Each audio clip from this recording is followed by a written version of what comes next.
everyone. Welcome to the morning show. We're coming to you today on WJOPLP Newburyport at FM 96.3 on Channel 9, and will be available on Newburyport Community Media's YouTube station at ncmhub.org. I'm your host, Mary Jacobsen, and this morning I am just delighted and honored to welcome Sheldon Solomon here. He's professor of psychology at Skidmore College, and he's here today to talk about the psychological underpinnings of fascism. He's received many honors, including being named an American Psychological Society Fellow and receiving an American Psychological Association Presidential Citation. His studies on the effects of the uniquely human awareness of death on behavior were featured in the excellent and award-winning documentary film Flight from Death, The Quest for Immortality. He came to my attention because of an interview I found posted online called The Psychodynamic Underpinnings of Fascism. So, Sheldon, first of all, welcome to the morning show, and thank you so much for taking the time to come on the show and share your wisdom. I appreciate it. Well, thank you. It's my pleasure. Well, Sheldon, let's dig in. If we want to counter and better yet prevent a descent into fascism, we have to be able to diagnose this very systematic and organized methods that would-be fascist leaders use to gain power. In some, fascism is as fascism does, and we can recognize their quest for power by what it is they're doing, regardless of partisan or other affiliations they may claim. So let's talk about what they do. First off, fascist leaders prioritize inventing enemies to create an us versus them mindset. And the enemies are usually immigrants, racial or religious or ethnic minorities, liberals, city dwellers, people who don't conform to stereotypical sexual and gender roles. So let's start off. I'd ask you to talk about what propels fascist leaders to target groups of them as enemies, and why are the groups I named almost always the usual suspects? Yeah, really great question, and thank you again for having me, because I think it is timely and important that we consider these questions right now. And one point that I try to make to folks is that this is not a political argument, and that for the moment at least, I would suggest that folks across the political spectrum put their political preferences to the side and just consider these declarative claims from a historical as well as a psychological perspective. And to back up just for a second, before we get to the us and them, because I do think that's critical, let's just put things a little bit in context. So Hannah Arendt, a very famous philosopher in 1951, she wrote a book called The Origins of Totalitarianism, where she just said, there's a historical pattern that fascists exploit the mechanisms and the values of democracy to ultimately undermine the systems from within. They get elected, usually not with a majority of votes, and then they just systematically disempower the legislature and the judiciary. They replace competent bureaucrats with incompetent sycophants.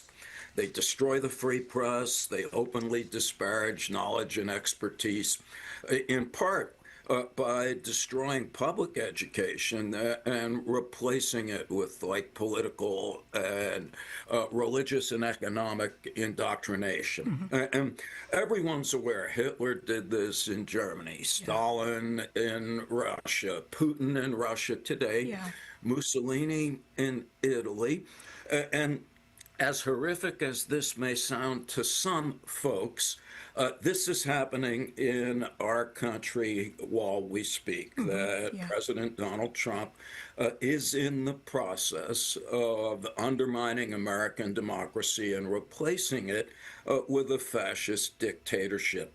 All right. Well, let's just define fascism very quickly. And I'm going to go with a famous professor who was at Yale until a few weeks ago. His name is Jason Stanley, and he wrote a book called How Fascism Works.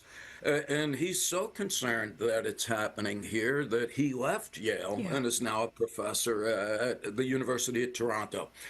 And he said, look, when we back up and look at what fascism has in common, that it's almost always a combination of nativism, authoritarianism, and populism. Nativism's just racial and ethnic purity. We're the best and you're not. Authoritarianism is kind of a dear leader, a mindless adherence to seemingly larger than life leaders who often claim that they've been divinely ordained to rid the world of evil, right? And now the populism, the us versus them. Always it's we, the people, that's the us, versus them.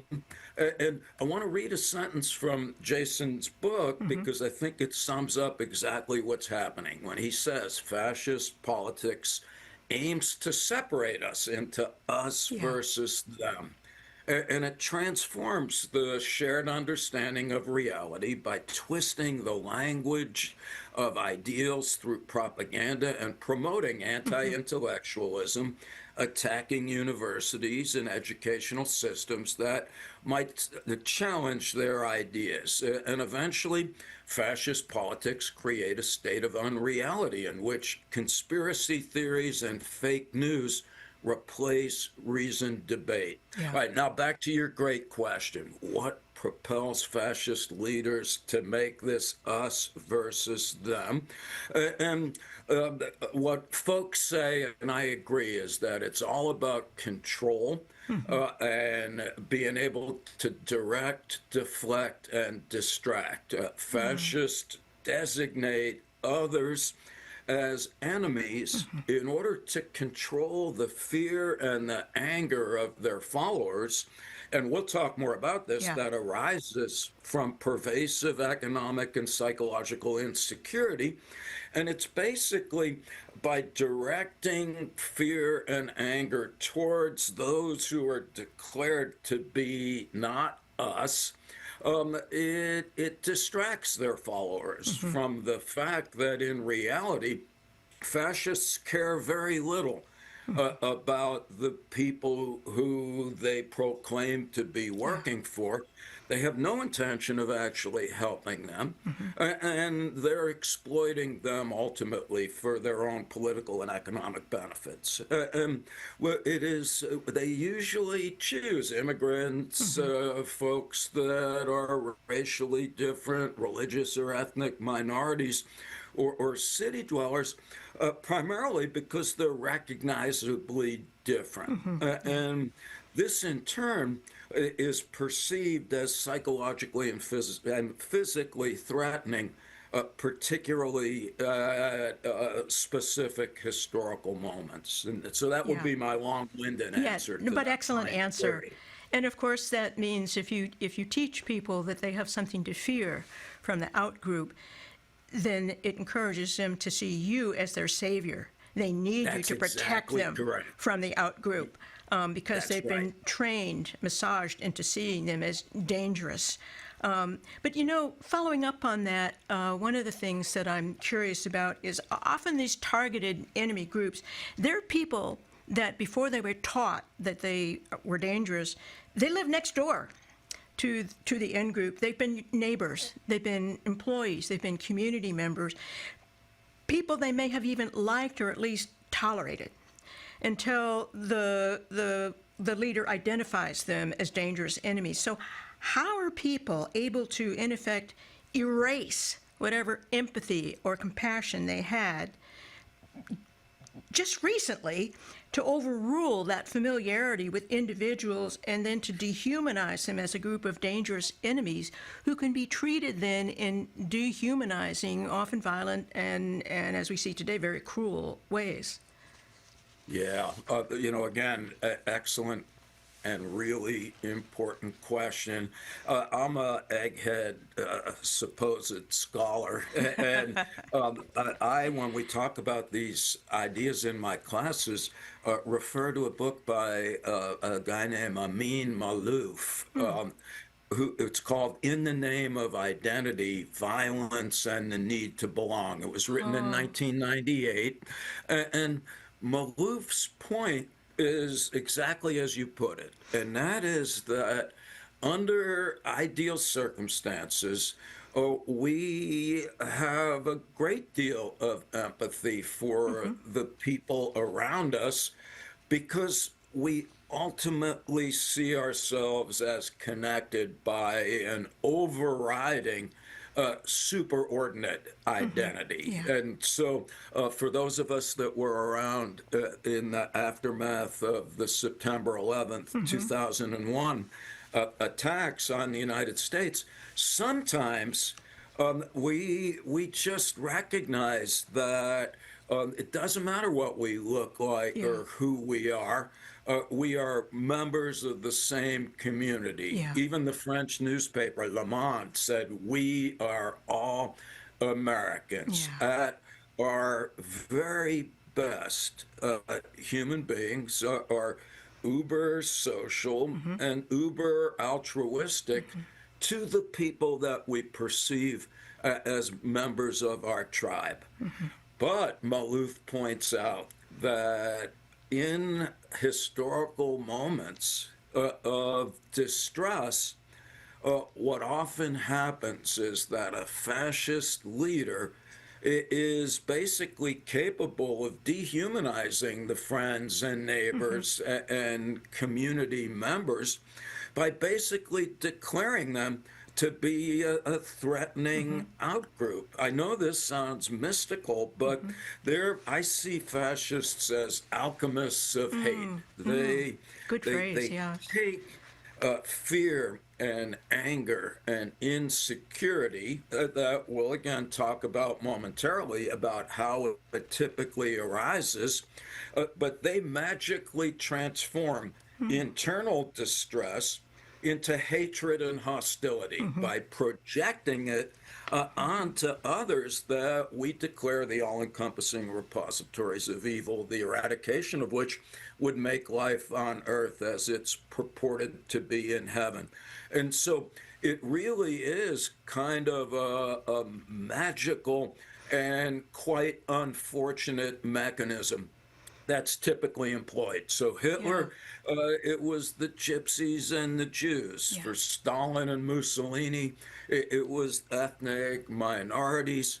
For Donald Trump, starting from the moment that he came down the escalator in Trump Tower, it was the immigrants, people of color, and those who don't adhere to gender stereotypes.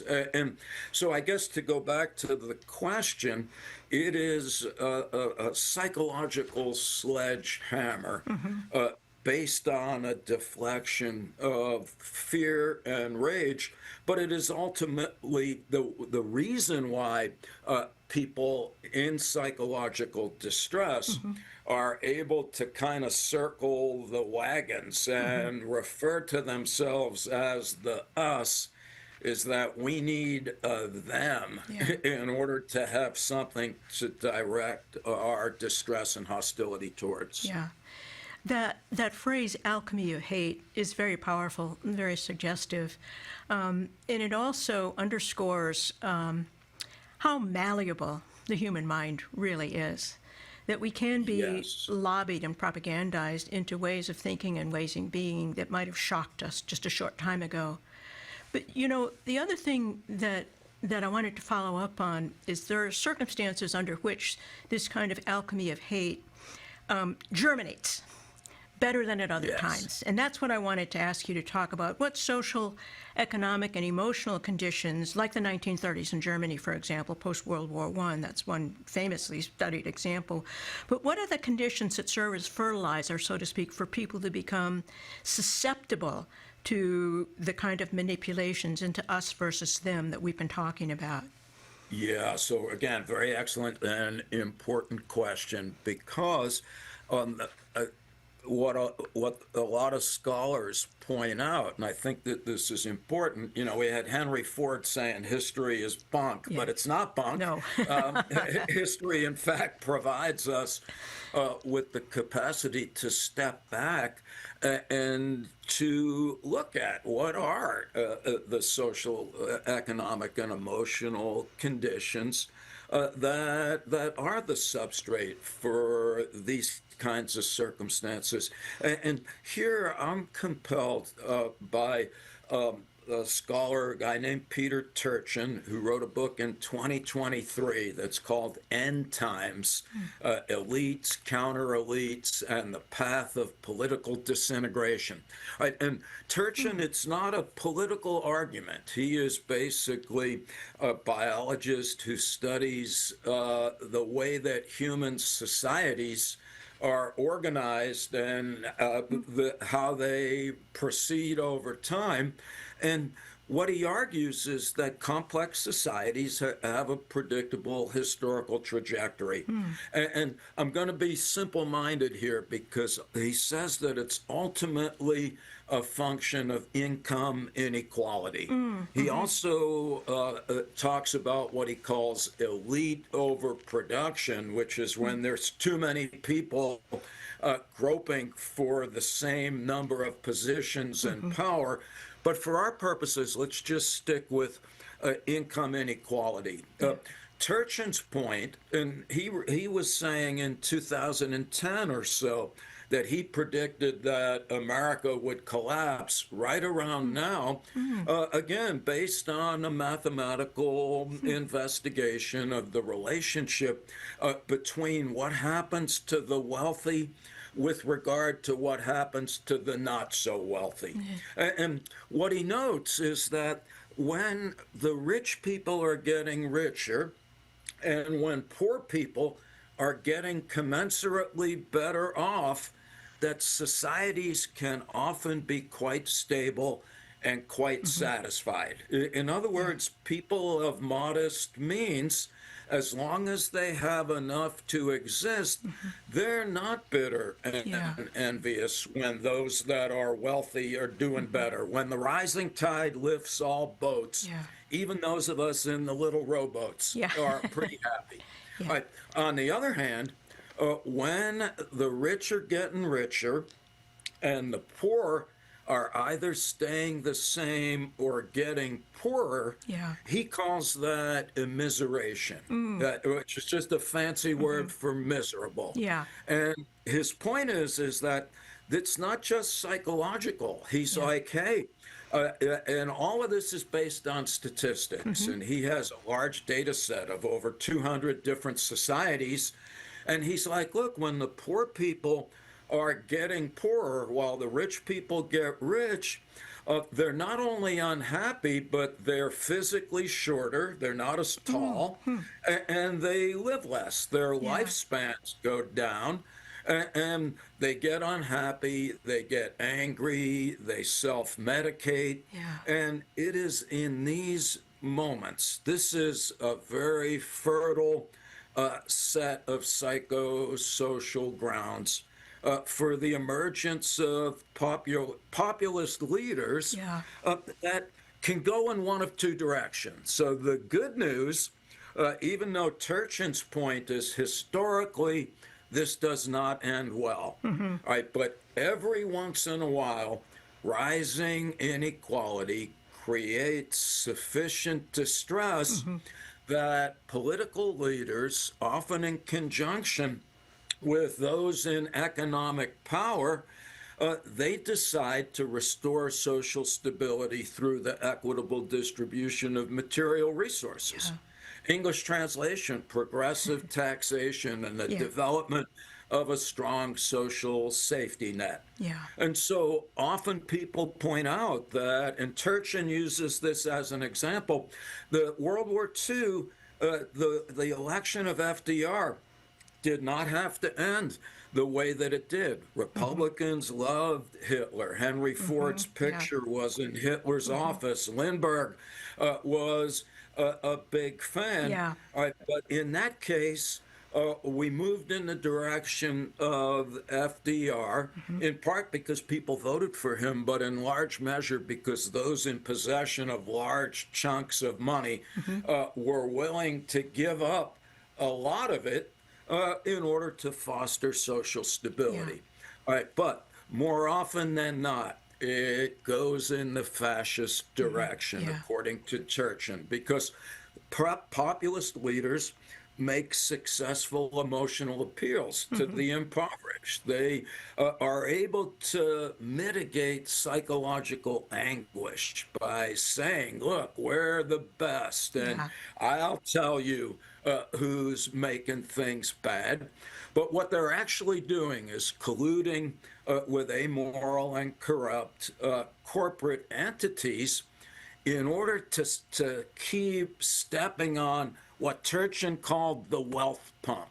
That what's Yeah. really happening in a fascist world is you've got fascist dictators in collusion with oligarchs who are transferring wealth away from the very people who need it by dismantling regulations and reducing taxes. And it makes, unfortunately, the miserable people even more miserable. So that would be my Yeah. long-winded answer to your question. It is usually the psychodynamic fertile grounds for a rising of fascism is usually the extraordinary existential distress that comes from economic insecurity. Well, that's fascinating. I'm going to have to read that book because it sounds prophetic. But it's Yes, also descriptive and statistical. And so that's it correct. packs a powerful punch in terms of us understanding these repetitive historical and psychological cycles and how they're paired with That's one right. another. Well, this also leads us to Ernest Becker, who you've Yes. studied a lot, and he's a cultural anthropologist who wrote the absolutely brilliant classic Denial of Death. And Becker said that humans are unique among all species in our awareness that we're mortal, we're all going to die, and that this awareness generates a kind of existential anxiety. It flows directly from it and contributes to human beings developing defensive cultural and religious strategies. Author David Lloyd calls them sacred canopies, which I think is an interesting phrase, I that love that. leave us vulnerable to manipulation if there's a crack in the canopy. Or as you've put it leaves us vulnerable to what you've just been describing, and you say in your essay, use the powerful phrase, an emotional mangling by fascist leaders. Could you summarize Ernest Becker's ideas about how we're left vulnerable by this fundamental kind of anxiety that we have to construct bulwarks against, symbolic bulwarks against?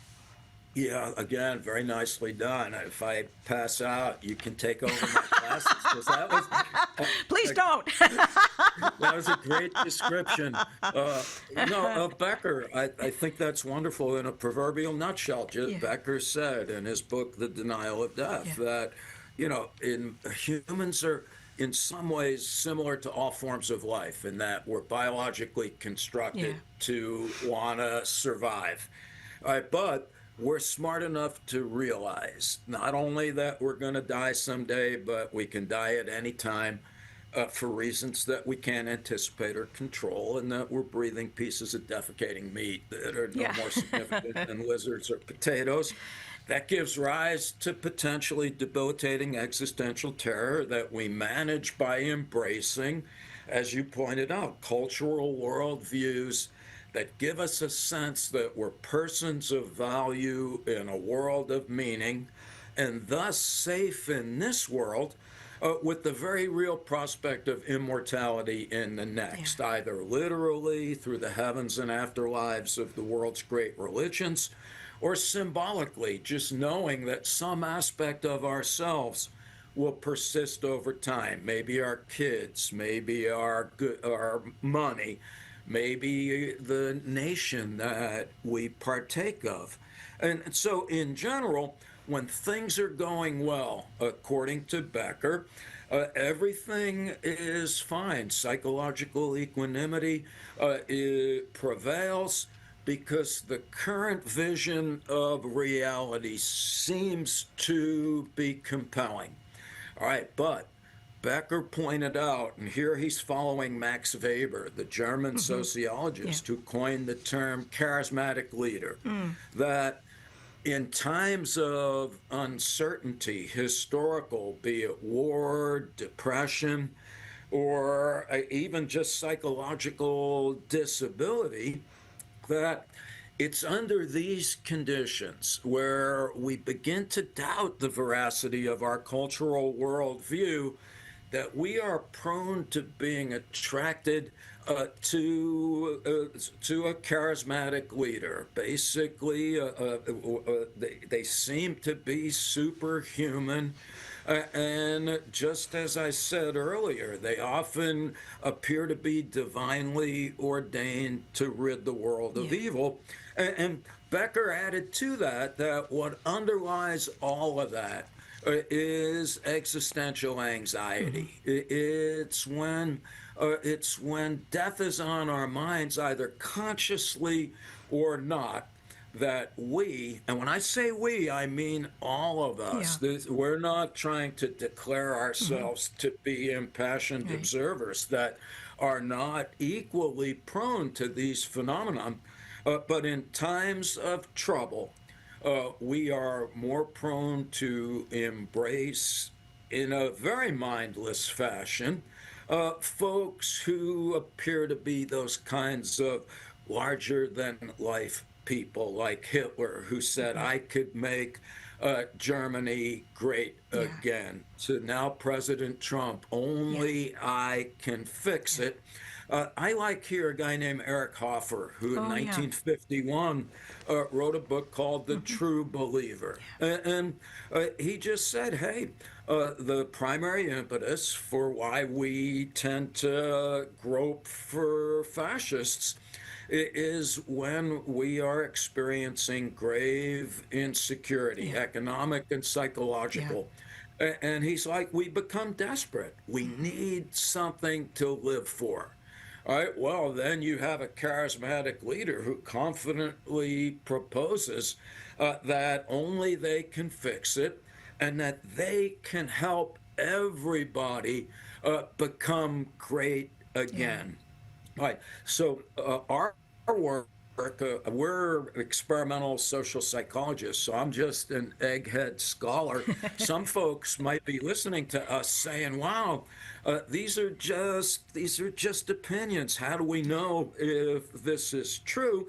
Well, there's now thousands of experiments that show that death anxiety ultimately has a pervasive influence on almost everything, almost all of our attitudes and behaviors, whether we're aware of it or not.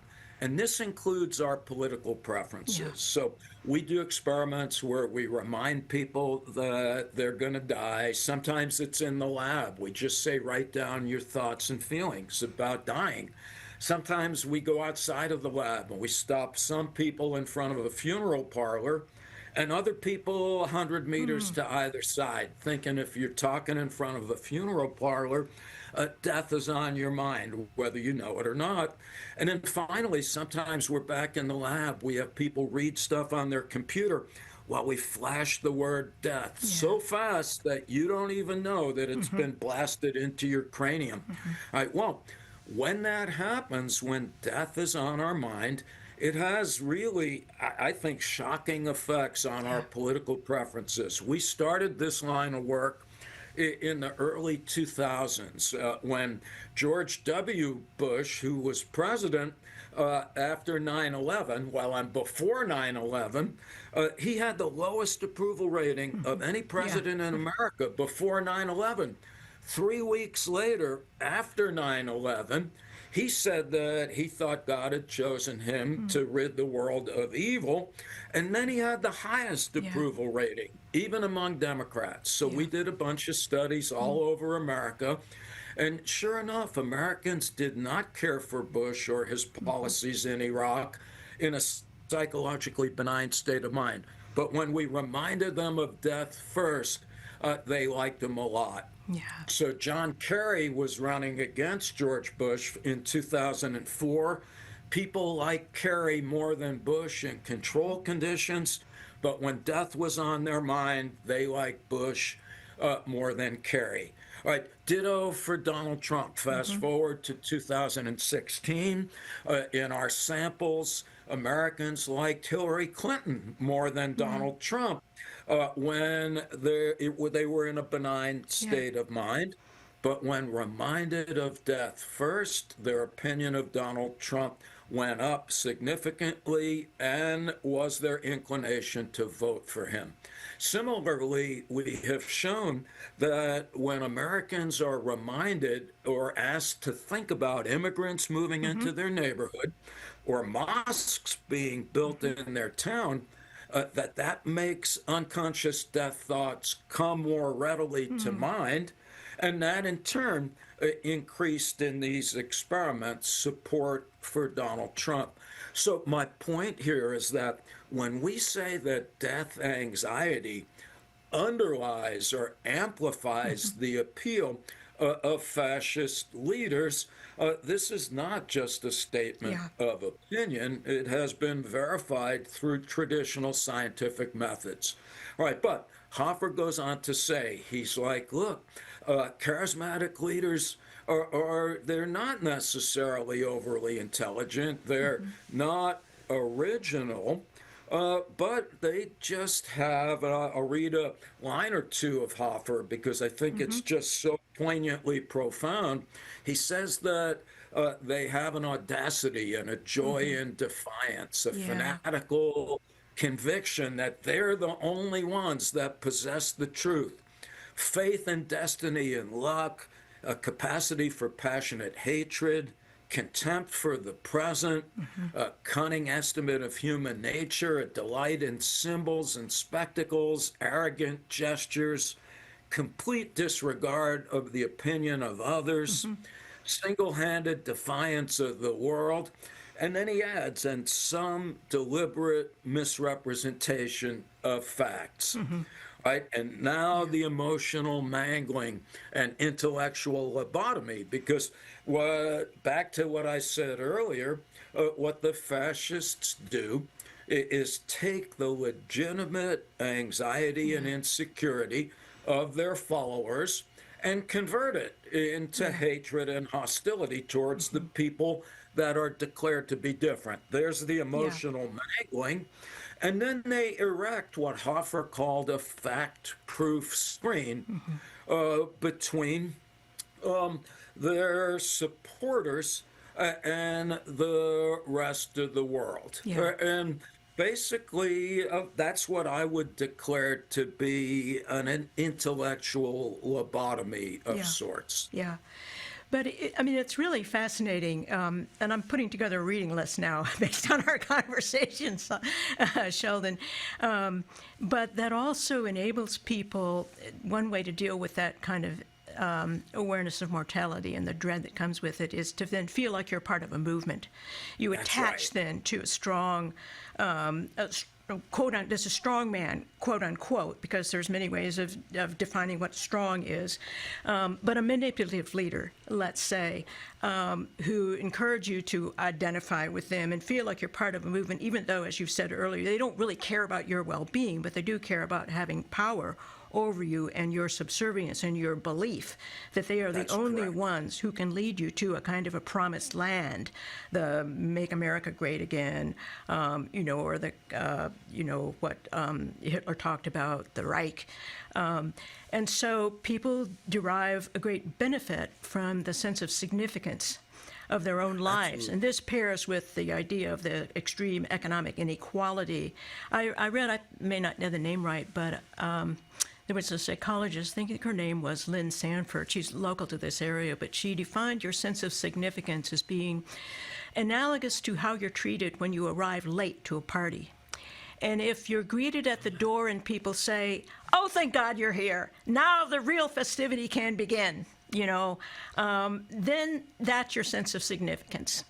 But if you come to the door and the attitude is, well, the servant's interest is in the back, so go around the back, and Yes. and in this case, it's the party are the oligarchs, the rich people, the people who are doing very well in a society, and the increasingly people in, as you put it, the small rowboats, who were happy until they became aware of how little they had in comparison to the people who not only have all the material goods but they're running things now. So it's an interesting. I just found that I like the comparison there because it's easy to remember and it's easy to identify with the emotions that are very different for you if they say now the party begins or the servant's interest is in the back. Yes. And so the populist leader, the fascist leader you're talking about, is the one that says, you're my people, I'm your guy, and I can fix everything on your behalf. And that kind of symbolic attachment then gives people a way to kind of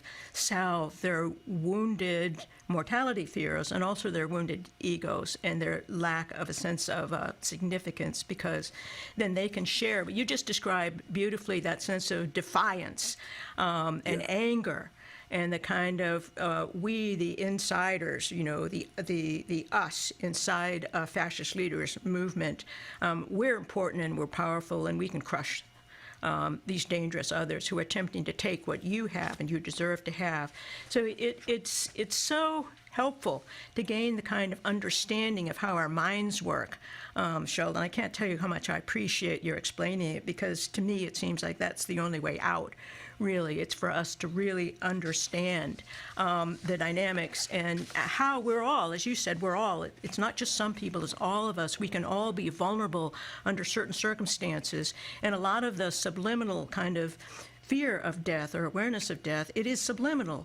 We're not necessarily even aware that we're carrying around it until we find ourselves in front of a funeral parlor and suddenly certain kinds of emotions and ideas are activated. And we won't necessarily know what's been prompting them unless we are reflective about what's going on here. And we study history knowing that it's not bunk, it's golden. And it's the key to mastering our own minds. That's right. So, well, in fact, one of the things I wanted to ask you about was the role of democracy in all this. You started out talking about how fascists will undo democracy. And in the documentary, excellent documentary, Rise of the Nazis, the filmmakers point out that a perennial vulnerability of all democracies is that people can vote democratically to get rid of them, as the Germans did with Hitler. And so psychologically, what makes people decide that following a fascist leader who promotes all the emotions we've just been talking about is a better deal for them? Agreeing to obey and be subservient to a fascist leader is a better way to live than having a vote and having their own voice. Yeah. All right. Great question. All right.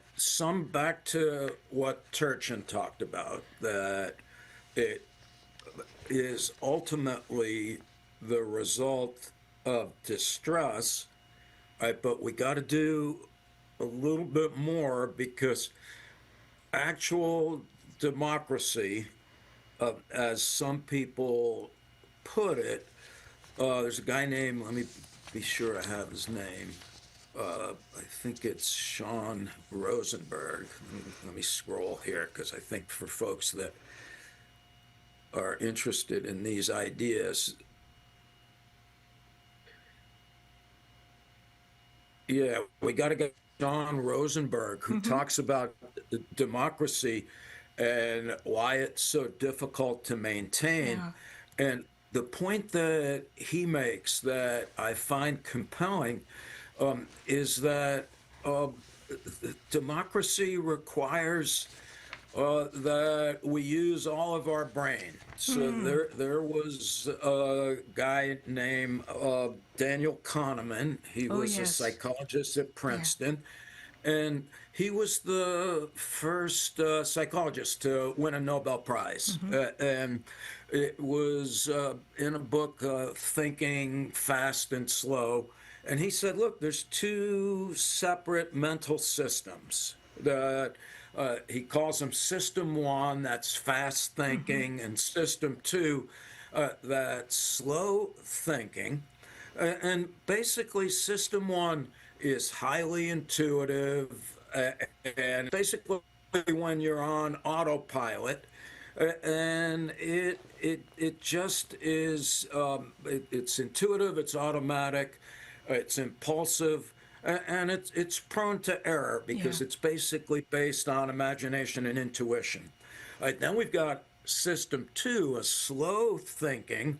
All right, that's rational, insightful, but it requires attention, discipline, self-control, and education. It's slow but reliable.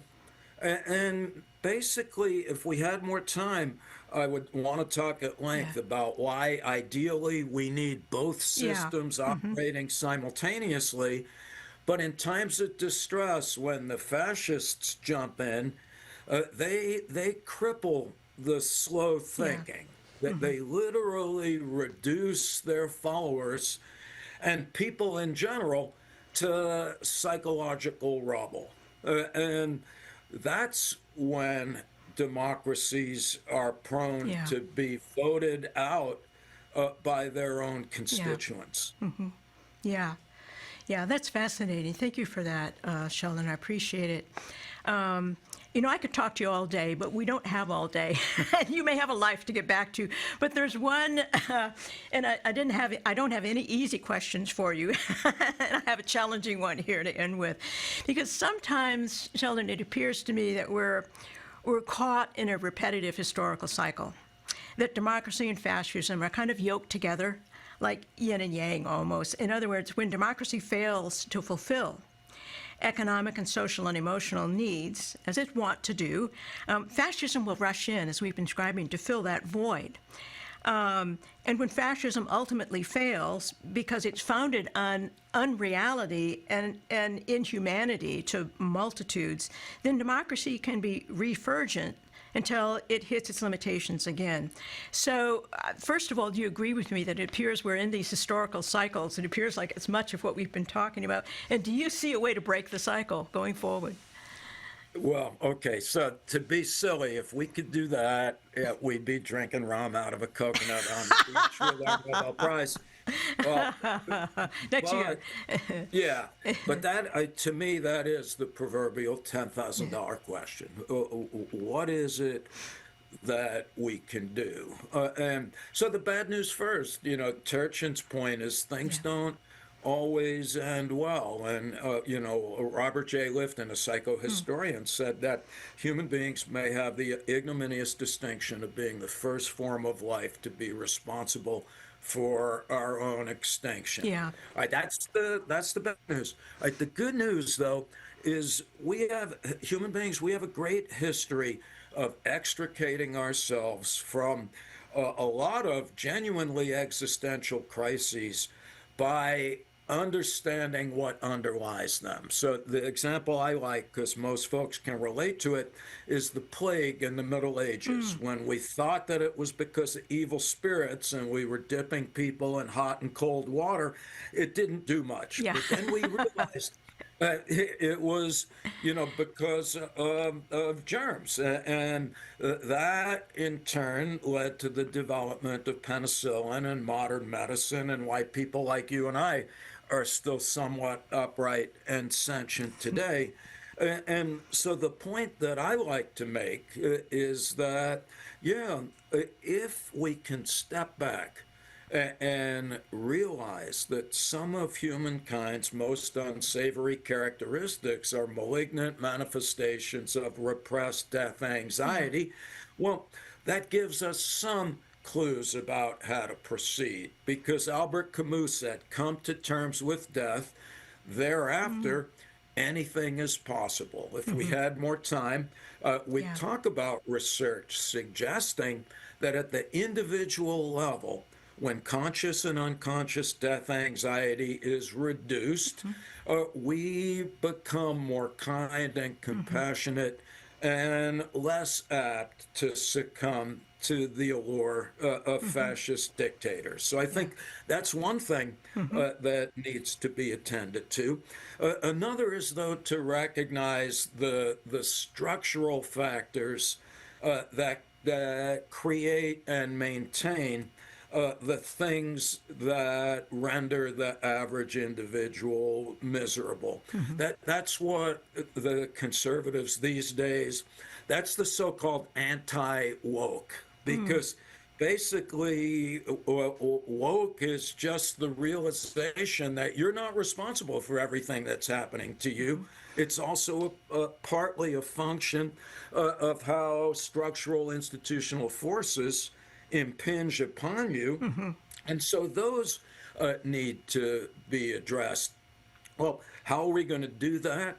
Maybe not surprisingly, as a supposed educator, I'm a big fan of education. I think that this is the key. Robert Reich wrote a book called Resurrecting Truth. And, when Ronald Reagan was elected president in 1980, a now dead musician, Frank Zappa, said Americans treat intelligent behavior as if it were some kind of hideous physical deformity.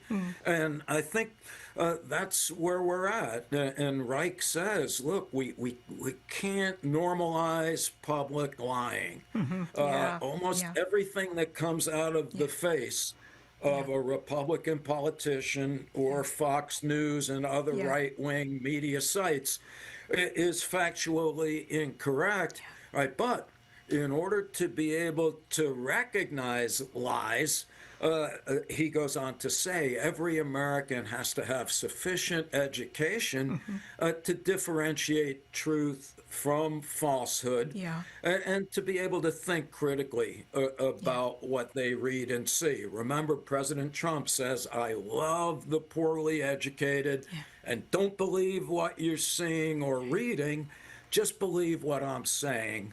And then what we need to do, in my opinion, is to have civics lessons again. The average American youth these days, even people my age, sadly, has no idea about the nature of American democracy, why we've got three separate branches with different powers. And the former Supreme Court Justice, David Souter, in 2012, he said that it's Americans' lack of understanding of democracy that will make fascism most likely. And I'll quote, he said it's pervasive civic ignorance, and that an ignorant people can never remain a free people. Democracy cannot survive too much ignorance, because when we don't know what's up around us, if we don't understand the structure of democracy, we don't know who to blame when things go wrong.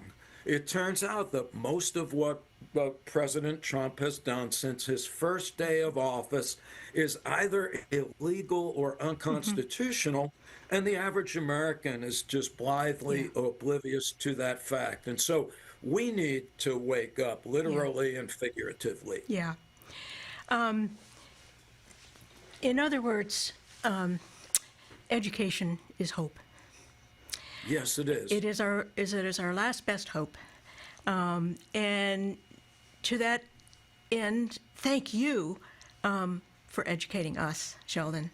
I truly appreciate it because you make me feel, to me, to hear the truth, and you've been speaking truth this morning, it makes me feel almost giddy. It makes me feel happy and excited because there's a beauty in the truth and there's a respect for humanity in delivering a truth, even if it's a difficult truth, even if it's truth, like the truths that you've been sharing with us this morning, they don't paint an easy picture. It's not a flattering portrait of our human vulnerabilities or our social and political vulnerabilities and failures, but it offers hope. Because in education is the capacity to develop the ability to recognize what is true and what is not true, what is helpful, what is respectful of our humanity, what makes for a powerful we, the human species. so that we can act in a unifying way rather than a divisive way and create, hopefully, a more optimistic and peaceful future. So thank you for educating us, Sheldon. I truly appreciate it. Thank you so much. Well, thank you. So, well, that's it for today, everybody. Please join us again next Thursday at 9 for the morning show. Until then, everybody, please be well. Farewell now.